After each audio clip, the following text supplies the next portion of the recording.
पिछले एपिसोड में आपने देखा रक्षित ने रक्तवन में रक्षा स्कूल के प्राचीन रहस्यों का सामना किया। एक भूल उसे महाराक्षस के श्राप के सामने ला खड़ा किया, जहां उसके अंदर की असली शक्ति एक बार फिर जगा गई। अब उसका अगला कदम उसे ले जाएगा विनाश के एक और कदम नजदीक। अंधकार में डूबे हुए कालद्वार के पास एक अजीब सी खामोशी फैली हुई थी। यही वह स्थान था जहां केवल उन्हीं को प्रवेश की अनुमति थी जो अपने भीतर की सबसे गहरी परछाइयों से पार पा चुके हों। लेकिन आज वहां एक 14 वर्षीय बालक खड़ा था, रक्षित। उसके चेहरे पर थकावट थी, मगर आंखों में जिज्ञासा की ज्वाला भड़क रही थी। रक्षित के पीछे खड़ा था बादल, उसका सबसे विश्वासी मित्र और सहयोगी। वे दोनों कालद्वार के रहस्य को जानने के लिए यहां आए थे, पर उन्हें नहीं पता था कि इस द्वार के पार क्या इंतजार कर रहा है। बैडल, क्या तुम तैयार हो रक्षित? रैक्षित, अगर जवाब ना भी होता तब भी मुझे जाना ही होगा। जैसे ही वह एक कदम आगे बढ़ा, द्वार के ऊपर जड़ी प्राचीन आकृतियां चमकने लगी। एक तेज गूंजती हुई आवाज आई, एंशिएंट वॉइस, वीओ, जो भी इस मार्ग को चुने वह अपने हृदय के अंधकार से गुजरेगा। द्वार के पार एक रहस्यमय गुफा थी जहां रक्षित और बादल ने प्रवेश किया। यहां का समय जैसे थम गया था। दीवारों पर उकेरे गए चित्र, गुमनाम चीखें और हवा में तैरती राख, सबने एक ही बात कही, यह स्थान विनाश के पूर्वजों का निवास था। रक्षित के मन में एक छवि उभरी, एक छोटा बालक जो आग के बीच खड़ा था। उसे लगा यह सपना नहीं, स्मृति थी।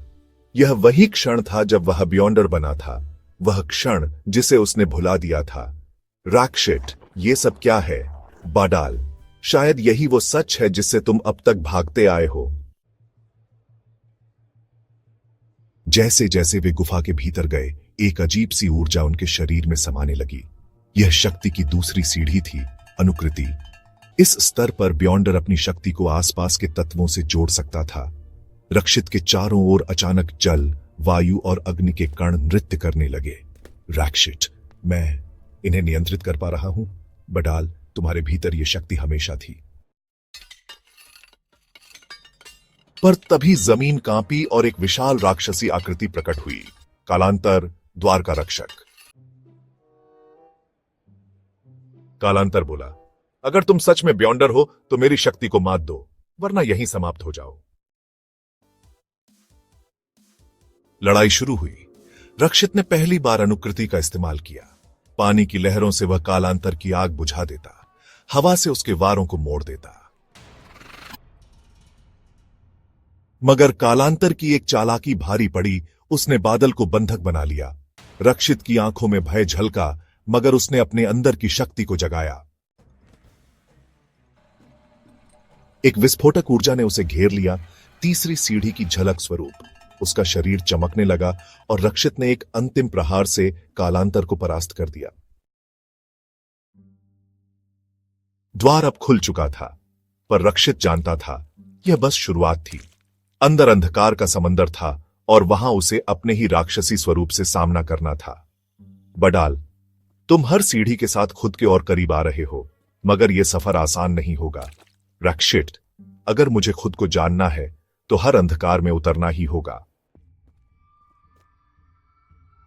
और वे दोनों द्वार के भीतर प्रवेश कर गए, अंधकार की ओर, जहां रक्षित का अतीत, उसका भाग्य और उसकी असली शक्ति उसकी प्रतीक्षा कर रही थी।